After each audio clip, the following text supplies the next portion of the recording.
When it comes to the numbers of people who are in modern slavery, people are often surprised. According to the Slavery Index, there are 40 million people in modern slavery. In fact, there are more modern slaves than there are Australians or Canadians.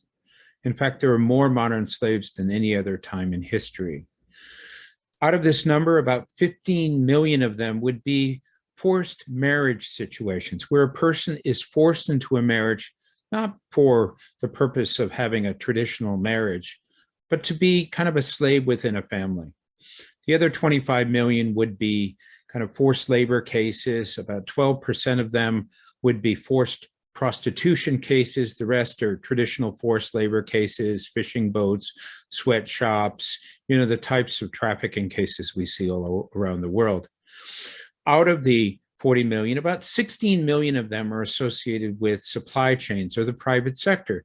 So you can see the situation that exists with regards to the private sector's need to be involved in this particular sector. About 9.2 million people enter per year, about 25,200 per day, or a new slave every 4 seconds. So if we count to 4, 1, 2, 3, 4, somewhere in the world, somebody enters into modern slavery and the drum beats on and on and on. From this, you can see that there are a tremendous number of people in modern slavery. And in fact, with COVID, it's anticipated that the number could go as high as 60 million.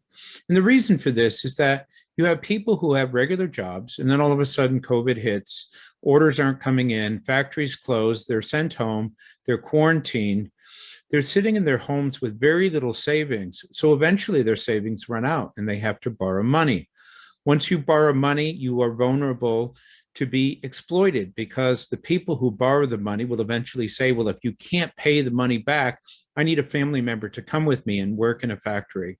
So we anticipate that exploitation in the form of modern slavery will significantly increase. From this, we come to recognize the world really needs to take this issue seriously because of the number of people who are in this terrible situation.